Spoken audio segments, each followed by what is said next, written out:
Friends, उम्मीद करता हूँ कि आप सब लोग खैरियत से होंगे। तो आज हम एक्टिविटी करने जा रहे हैं, एक्टिविटी 3.1 टेस्ट योरसेल्फ 3.1। ये जो है ना हमारे पास एक्टिविटी है। तो क्वेश्चन नंबर 1 है, what was the contribution of Döbereiner towards classification of element. Döbereiner की क्लासिफिकेशन ऑफ एलिमेंट की तरफ जो है ना, क्या जो है ना उसकी कंट्रीब्यूशन थी। ठीक है, तो देखते हैं। सबसे पहले डोब्राइनर ने सबसे पहले जो है ना वो क्लासिफिकेशन ऑफ एलिमेंट पे एक थ्योरी दी थी, एक लॉ दिया था अपना, जिसको हमने लॉ ऑफ ट्राइएड्स भी बोला है। तो देखते हैं, in 1829 John Dobereiner recognised triads of element with chemically similar properties such as calcium, strontium and barium.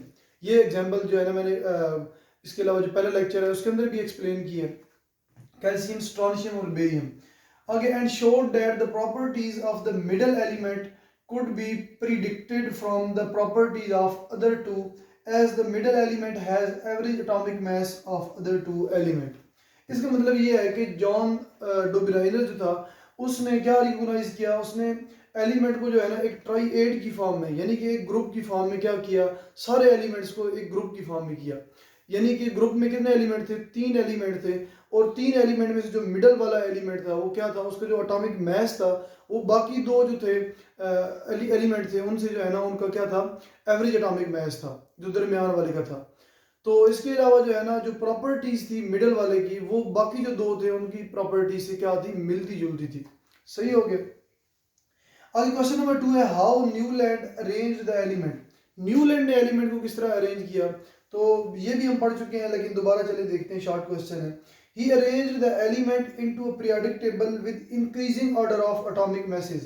उसने periodic table के अंदर, यानी कि जब अपना एक लॉ पेश किया, एक अपनी क्लासिफिकेशन पेश की, तो उसने एलिमेंट को उनके एटॉमिक मास की बेस पे जो है ना, क्या atomic mass, increasing atomic mass की बेस पे जो है ना उसने क्या किया, अरेंज किया। He found that every 8 element had similar properties to the first element। उसने क्या देखा कि जो हर 8वां एलिमेंट है उसकी पहले एलिमेंट के साथ प्रॉपर्टीज मिलती जुलती हैं। इस वजह से उसने क्या किया, उसने पहला और 8वां एलिमेंट क्या कर दिया, एक ही कॉलम के अंदर रख दिया उसने। And call this law the law of octaves. और इसको क्या नाम दिया उसने, लॉ ऑफ ऑक्टेव्स का नाम दिया। अच्छा, एक और बात बताता चलूं कि न्यूलैंड वो पहला बंदा था जिसने एटॉमिक मास की बेस पे एलिमेंट्स को अरेंज किया, इंक्रीजिंग एटॉमिक मास की बेस पे, ठीक है, या ascending of the atomic message of the element की बेस पे न्यूलैंड पहला वो बंदा था जिसने ये एक्सप्लेन किया था। उसके बाद जो मेंडेलीव था, मेंडेलीव जो है ना उसने पीरियोडिक टेबल जो है ना एक टेबुलर फॉर्म पहली दफा बनाई थी। सही है, यानी कि पीरियोडिक टेबल को एक टेबल की फॉर्म में जो है ना वो सबसे पहले लाने वाला कौन था, मेंडेलीव था। Who introduced the name periodic table? Mendeleev introduced the name periodic table, क्योंकि उसने एक periodic table को जो है ना वो एक बनाया था, सबसे पहले क्लासिफिकेशन की थी उसने। अभी क्वेश्चन नंबर 4 है, why the improvement in Mendeleev periodic table was made। Mendeleev periodic table के अंदर जो है ना इम्प्रूवमेंट क्यों लाई गई, क्यों इम्प्रूवमेंट की गई बाद में। तो उसके दो रीजन जो है ना मैं आप लोगों को पहले भी एक्सप्लेन कर चुका हूँ लेक्चर 1 के अंदर, तो यहाँ भी बता देता हूँ। Mendeleev made a few changes to his order. ठीक है, मेंडेलीव ने जो है ना कुछ चेंजेस की थी, जिसकी वजह से जो है ना वो मजीद बाद में चेंजेस की गई। तो क्या था कि he left gaps for yet to be discovered element. उसने जो है ना वो क्या किया, कुछ एलिमेंट जो है ना जो अभी तक डिस्कवर नहीं हुए थे, उसने जो है ना उनको गैप छोड़ा बीच में। ठीक हो गया। और दूसरा, his classification of element was on the basis of atomic mass due to which the isotopes of an element can not be explained in the periodic table. उसने क्या किया था, उसने जो एलिमेंट्स थे उनको एटॉमिक मास की बेसिस पे क्लासिफाई किया, लेकिन बाद में जब आइसोटोप्स डिस्कवर हुए, आइसोटोप्स जो यानी कि आप कह सकते हैं कि दरियाफ्त हुए, तो उसके बाद क्या है कि एटॉमिक मास की बेस पे आइसोटोप्स को हम एक्सप्लेन नहीं थे कर सकते, साइंटिस्ट एक्सप्लेन नहीं थे कर सकते।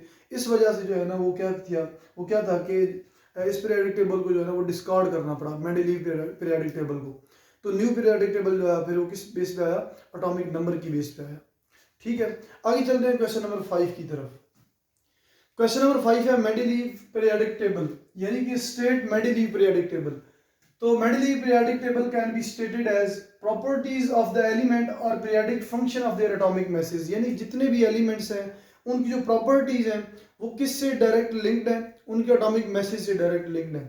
ठीक है, पीरियोडिक फंक्शंस। ठीक है, आगे क्वेश्चन नंबर 6 है, why and how elements are arranged in a period. यानी कि एलिमेंट्स को पीरियड के अंदर क्यों अरेंज किया गया, ठीक है। तो ये इसका आंसर ये है कि elements are arranged in a period because of increasing order of nuclear charge. जैसे जैसे आप पीरियड में आगे मूव करते हैं तो एलिमेंट के एटॉमिक मैसेज बढ़ते हैं। एटॉमिक मास जब बढ़ेगा तो क्या मतलब है कि उसके अंदर जो न्यूक्लियस में जो न्यूक्लियर चार्ज है, प्रोटॉन है, वो क्या होंगे, बढ़ेंगे। उसके बाद increasing order of number of electrons, और जो बाहर शेल में इलेक्ट्रॉन है वो भी क्या होंगे, बढ़ेंगे। And increasing order of atomic number, जब ये इलेक्ट्रॉन और प्रोटॉन बढ़ेंगे तो इसका मतलब क्या होगा कि उसका एटॉमिक नंबर इंक्रीज होगा और शेल का साइज क्या होगा, बड़ा होगा। ठीक हो गया।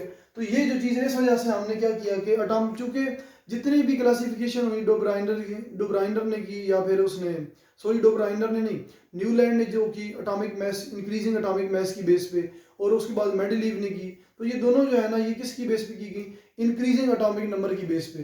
तो पीरियड्स के अंदर क्या होता है कि जितने भी एलिमेंट है उनके एटॉमिक नंबर क्या हो रहा है, इंक्रीज हो रहा है। इस तरह उनके एटॉमिक मैसेज क्या हो रहे हैं, इंक्रीज हो रहे हैं।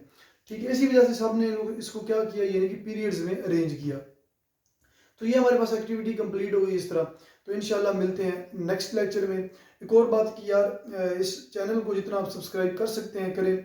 मेरी अगर जितनी भी बहनें देख रही हैं, जितने भी भाई देख रहे हैं इसको, ठीक है, तो आप लोग जो है ना इससे फ़ायदा हासिल कर रहे हैं, तो आप लोग जो है ना दूसरों तक भी इसको पहुँचाएं, ताकि दूसरे लोग भी जो है ना इससे ज़्यादा से ज़्यादा फ़ायदा हासिल कर सकें। हमारे पाकिस्तान के अंदर पहले भी मैंने बताया है कि कॉन्सेप्ट की जो है ना वो बहुत ज़्यादा कमी है, ठीक है। तो कॉन्सेप्ट जो है ना अपना स्ट्रॉन्ग बनाएं, यही जो है ना ये बेसिक लेवल की केमिस्ट्री है, यहाँ पे अपना कॉन्सेप्ट स्ट्रॉन्ग बनाएं। इंशाल्लाह जो है ना आगे जाके आप लोग कामयाब होंगे इंशाल्लाह। तो इसी के साथ ही मैं अपना लेक्चर एंड करता हूँ। इंशाल्लाह मिलते हैं नेक्स्ट लेक्चर में। ओके, अल्लाह हाफिज़।